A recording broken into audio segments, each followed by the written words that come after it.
ఏదైనా అడగచ్చు క్వశ్చన్ పక్కన పెట్టి అన్ని కనుక్కోవచ్చు మన ఎగ్జామ్ ప్రతి ఒక్కరికి కనుక్కోవచ్చు. చూడండి 1 2 3 మీన్స్ ధరించి అంటే మనకు ముందే అర్థమైపోవాలి.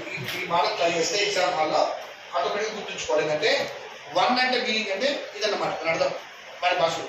2 అంటే ఇది, 3 అంటే అని అనుకుంటున్నాం మనం అంతే. అది కరెక్ట్ కదా మనం చెక్ చేస్తాం. అంటే ఇక్కడ 3 నెంబర్స్ ఇచ్చిండు, ఇక్కడ 3 వర్డ్స్ ఇచ్చిండు. 3 నెంబర్స్ 3 వర్డ్స్, ఇక్కడ కూడా 3 నెంబర్స్ 3 వర్డ్స్, 3 నెంబర్స్ 3 వర్డ్స్. అంటే దీని అర్థం ఏంటంటే దేనికి ఏదో ఒకటి చెప్పలేదు. 123 అనగా ఈ 3 పదాలు చెప్పిండు.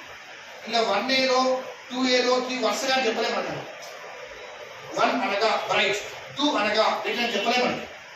జస్ట్ 3 నెంబర్స్ ఇచ్చిండు, 3 words, 3 numbers 3 words, 3 numbers 3 words. రేపు 4 వర్డ్స్ ఇవ్వచ్చు, 4 నెంబర్స్ ఇవ్వచ్చు, 5 నెంబర్స్ ఇవ్వచ్చు, 5 వర్డ్స్ ఇవ్వచ్చు. అది వాడి ఇష్టం.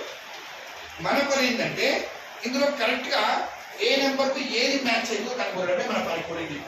ఈ టాపిక్ ఏ నెంబర్ దేనికి సంబంధించి వాడు ఇవ్వలేదు, మనం కనుక్కోవాలి. సో ఎట్లా కనుక్కోవాలంటే ఫస్ట్ ఈ విధంగా రాసుకోవడం రావాలి. ఏది నెంబర్ ఒకవైపు, వర్డ్స్ ఒకవైపు, ఒక క్లారిటీ వస్తుంది. అది నెంబర్, ఇది లెటర్స్, వర్డ్స్. ఈ లెటర్స్ ని దేనికి ఎట్లా మ్యాచ్ చేయాలో ఇప్పుడు ట్రిక్స్ చెప్తాను. ఇందులో ఎగ్జామ్ లో some times they make you 4 numbers. డెఫినెట్గా ఉంటుంది పెద్దగా క్వశ్చన్. కానీ కింద మీకు లెక్క ఏంటంటే 3 to 4 క్వశ్చన్ ఇస్తాడు. అంటే 2 నిమిషాలు వేస్ట్ అయినా పర్లేదు, you get 4 marks. 2-3 minutes waste అయినా పర్లేదు, యూ గెట్ 4 మార్క్స్. అంటే each question takes 45 seconds only, 50 seconds, you get 5 marks. ఈ టాపిక్ గొప్పతనం ఏంటంటే పేరాగ్రాఫ్ ఇచ్చి 5 క్వశ్చన్ కింద ఇస్తాడు. నువ్వు ఎగ్జామ్ రాసిన లైక్ ఇది 5 తెచ్చుకోవచ్చు. కాబట్టి చాలా జాగ్రత్తగా స్లోగానే చేయాలి. ఇప్పుడు అటు నెంబర్స్ వచ్చినాయి, ఇటు వర్డ్స్ వచ్చినాయి.